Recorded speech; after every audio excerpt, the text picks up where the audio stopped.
Hello po mga kababayan, si Dante Maravillas dito po sa ating podcast Life with Dante M. So ngayon, gusto kong ibigay sa inyo itong mensahe ng ating Pangulong Bongbong in relation sa kaguluhan sa Middle East.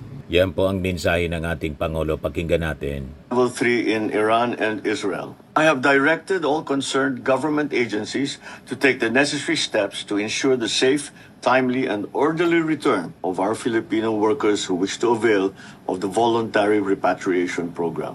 Secretary Hans Kakdak is in Amman, Jordan, and is scheduled to receive the first batch of 26 repatriates from Israel at the King Hussein Crossing. In Israel, we have already provided food packs and financial help to our kababayans. Many are staying in our migrant workers' office hostel with more space ready should it be needed. We are processing over 200 requests for repatriation, and we are moving quickly to bring them home, while others have opted to remain at work. We continue to monitor our OFW caregiver who remains in hospital, stable but still on oxygen support and a ventilator. We are in touch with her family and are making sure she gets the care that she needs. In Iran, our embassy is preparing for the repatriation of an initial batch of 8 Filipinos in the coming days. Upon arrival in the Philippines, they will receive immediate support from the government, including 150,000 pesos in immediate assistance, some accommodation, transport, and livelihood support with training vouchers to help them recover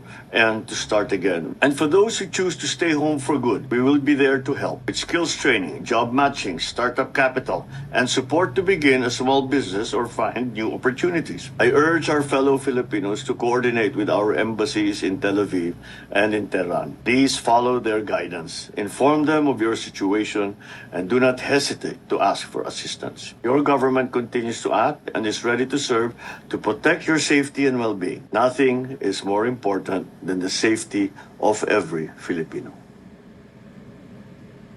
At sabi dito ng ating Pangulo, i-convene na din niya yung economic team para ma-discuss yung government's oil contingency plan amid escalating tension sa Middle East. So yan ang mga latest na mga balita ngayon mga kababayan sa kaguluhan sa Middle East.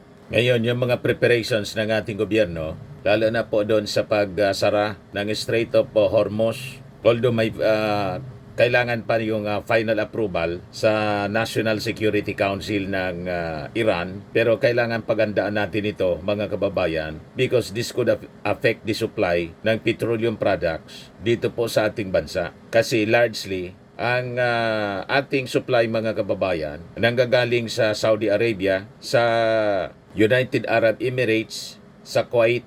Dumara ng mga barko mga kababayan sa Strait of Hormuz. So this could affect the global supply of petroleum and could, trigger a chain reaction sa presyo din ng mga bilihin. Ngayon, naitanong ito sa press briefing kanina kay Jose Castro. Pakinggan po natin yung sagot ni Jose Castro. Good afternoon, Yusek. With the Iranian parliament approving the closure of the Strait of Hormuz and global oil prices nearing $80 per barrel, will this development trigger the activation of the Philippines' oil contingency plans? Actually po, pinababatid ko po sa inyo na magkakaroon po ng meeting ang economic team with the President. At maibibigay ko po sa inyo ang detalye kung anong po ang mga plano. Bukas, kahit po walang pasok sa Maynila, magkakaroon po tayo ng press briefing bukas. Ang detalye. Pero nagpapatawag na po ang Pangulo ng meeting po. Follow-up question na lang, Yusek. How prepared is the Philippines for a potential energy crisis stemming from this situation, and when can we expect the release of official guidelines or response measures? Bukas po, maibibigay ko po sa inyo detalye, pero as of the moment, ang maibibigay po ng gobyerno ay ang fuel subsidy para sa ating mga tsuper, sa mga drivers po, para po maibsan naman ang kanilang alalahanin. At para na rin po ito sa mga commuters. Meron pong nakalaan na 2.3 billion, kung di po ako nagkakamali, 2 billion para po dito sa fuel subsidy na ibibigay para sa ating mga driver po. Kailan i-roll out tong subsidy, Yusek? Bukas po malalaman natin po lahat itong plano po. Thank you, Chloe. Ang susunod po ay Base po dun sa mga ongoing economic developments, yung crisis sa Middle East, are we still confident na marireach po ng government yung 5.3% GDP, debt to GDP target ng DOF po? Naku, yan po talaga ang pinagdarasal natin. Pero sa mga nangyayari po at natin to kontrolado, ipanalangin po Grabe. natin na maabot pa rin po natin. Pero ipilitin pa po sa abot na makakaya ng pamahalaan at sa mga direktiba po ng Pangulo. Pilitin po natin ma-attain pa rin po yan despite all of this. Tapos sa second question ko po, may update na Yusek, good afternoon. Yusek, nagpahayag po ng pagka-alarma ang ilang world leaders kasunod ng naging aksyon ng US na pagbomba po sa tatlong nuclear sites ng Iran. Ang sabi ng ibang mga world leaders ay nananawagan sila ng restraint at yung iba naman ay nananawagan sa Iran na makipag-usap sa US at Israel. Sa panig po ba ng Malacanang, sa panig po ni Pangulong Ferdinand Marcos Jr., ano po ba yung naging pahayag niya dito? Opo, ramdam po ng Pangulo, ramdam po ng gobyerno ang alalahanin ng mga leaders ng iba't ibang bansa dahil sa umiinit at tensyon sa rehiyon. Ang panawagan din po ng Pangulo ay magkaroon po ng mapayapang pag-uusap at diplomatsya para po maibsan ang lumalalang hindi pagkakasundo. Kailangan din po manindigan para sa pandaigdigang kapayapaan para maging matatag po ang global community o pandaigdigang komunidad. Yan po ang mensahe ng Pangulo. On follow-up, Yusek. On the follow-up, Yusek, may bukod po sa pagtaas ng presyo ng langis, ano po ba ang posibleng magiging epekto nito sa atin, sa bansa? Sa Magkakaroon to Pilipinas? ng domino effect. Kasi kahit sabihin natin na magkakaroon ng fuel subsidy ang mga drivers natin para sa mga commuters, maiiwasan na iindahin din po ito ng mga sa logistics, sa trading. So, yun po ang ipinagdarasan natin na maiwasan po natin at mabigyan ng magandang solusyon para po hindi masyadong mabigat ang daranasin ng mga kababayan po natin dahil dito sa tensyon na nangyayari sa Israel at Iran. Thank you po. Still on the tension in the situation in the Middle East, may mga pangamba po ang marami, lalo kalat sa social media, ito na raw ang World War III, etc. Maraming mga ganyang impormasyong umiikot. What does the President want to tell the Filipino people about what to brace for and the actual situation? Ano ho bang kailangan natin pag-ingatan dito at anong kailangan isipin ng mga tao sa gitna po ng nangyayaring ito? Una-una, ang gusto iparating ng Pangulo, handa po tayo sa anumang mangyayari at lang pangangailangan ng taong bayan ay tutugunan po pamahalaan. At wag po sila mag-alala dahil ang gobyerno po ngayon ay nagtatrabaho para sa ating lahat. Wala na pong Ayan po mga kababayan, ready ang ating gobyerno. Kaya huwag tayo mag-alala. And mamaya or bukas, mimiting mga kababayan yung economic team ng ating gobyerno. Imimiting ng ating Pangulo para pag-usapan yung mga dapat preparasyon, mga actions na dapat nating gawin para pagandaan yung epekto sa ekonomiya, sa ating national security. So, possibly hindi lang yung economic team ang mag-uusap-usap. Baka full cabinet meeting ito po. Kasama yung national security cluster po. So, ito yung latest mga kababayan mula sa Fox News. Breaking, Iran moves to close Strait of Hormuz, prompting major oil concerns. So, ito yung pinagandaan natin mga kababayan. Let's bring in senior fellow at the Center for Security Policy and author of When China Attacks, Colonel Grant Newsham. Colonel, good morning to you. Thank you for hopping on with us. So China has responded to this already. They've condemned this attack, says it damages Washington's credibility and are concerned that the situation may spiral out of control. So that's what they're saying publicly. But behind closed doors, what conversations are really taking place when it comes to decision-making in key areas of interest, including potential aggression towards Taiwan? What they're looking at is this big change that's happened in the United States. Suddenly you have a president who has some backbone and did what needed to be done for the first time in 45 years when he attacked Iran. The Iranians have been at war with us and for 45 years, 46 actually. They've killed some thousands of Americans, injured and maimed a lot more, and nobody ever did anything other than to send them pallets of cash and try to negotiate a deal. And here you had someone that attacked them. So China was looking at Taiwan also and thinking maybe the Americans aren't that serious. And this has raised some doubts in China's calculus when it comes to Taiwan, when they look at what's just happened in Iran. But of course, we have to see how this plays out, because China has been very happy to have the Americans occupied in the Middle East. That means you can't pay as much attention to the Western Pacific, to Taiwan. That's a great point on how this could go one way or the other. And before this strike, Colonel, there were reports of Chinese cargo flights nearing Iranian airspace. What do you think that was all about? This brilliant device keeps your home. Chinese cargo flights nearing Iranian airspace. What do you think that was all about?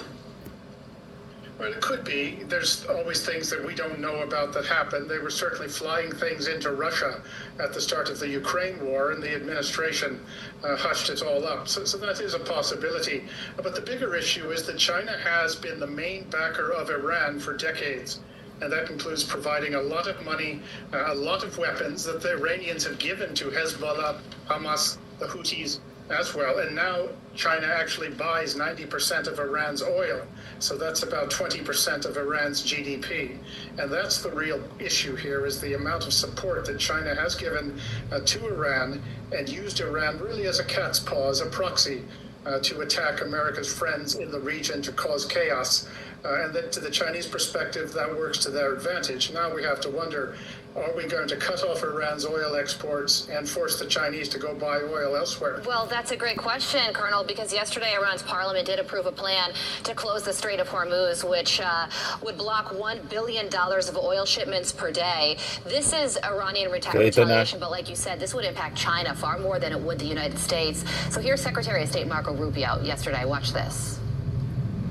Do you expect Iran to move to close the Strait of Hormuz to try to disrupt oil transportation across the world? Well, I encourage the Chinese government in Beijing to call them about that, because they heavily depend on the Straits of Hormuz for their oil. If they do that, it'll be another terrible mistake. It's economic suicide for them if they do it. And we retain options to deal with that.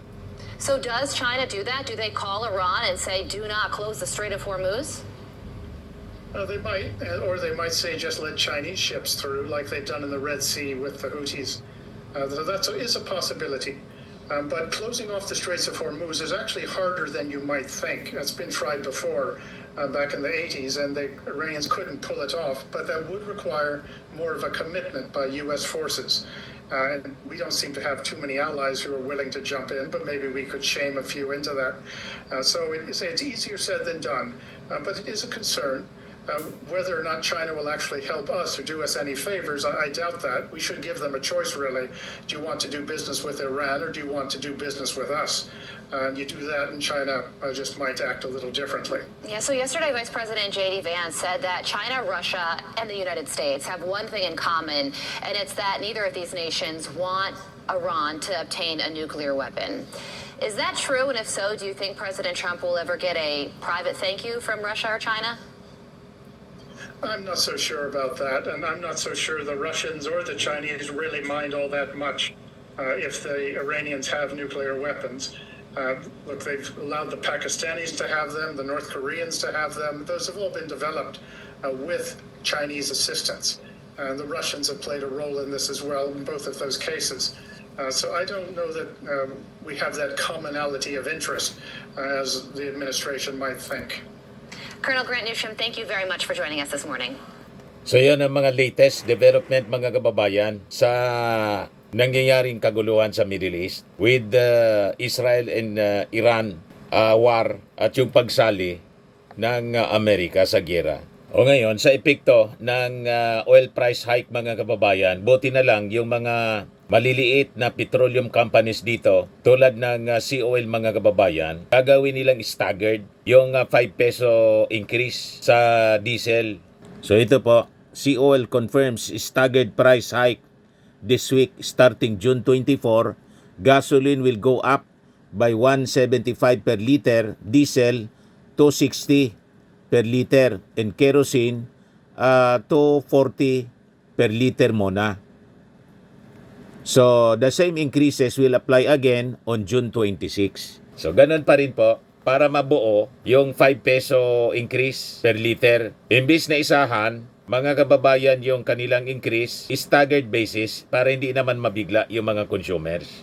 So, yun mga kababayan, ang mga latest development na gusto kong ipaabot sa inyo dito sa ating podcast, Life with Dan TM. Ito na yung mga topics muna natin mga kababayan dito sa Life with Dan TM kasi it affects our yung daily life natin. Apektado nitong kaguluhan. So tama din itong topic dito para makapaghanda ang bawat isa sa atin, bawat pamilya with the looming increases in prices ng petroleum at saka ng mga bilihin po. Importante yung tamang pagbabudget nito ng ating mga nanay, bawat pamilya po. So, pagigpit ng sinturon, ika nga, yung mga hindi masyado importante, wag na munang gastos ng gastos. Kasi baka lalong lumala.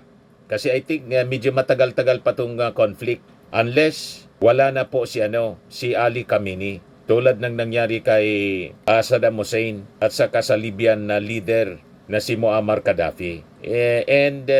In fact, yun ang target ng Amerika. Regime change mga kababayan. At nabanggit rin yung possible elimination mismo ng leader ng Iran, supreme leader na si Ali Khamenei. So kung hindi pa po kayo mga kababayan naka-subscribe dito sa ating bagong channel, i-click subscribe po ninyo para updated kayo ng mga kaganapan sa buong mundo. Ako po si Dante Maravillas. Bye-bye po. God bless.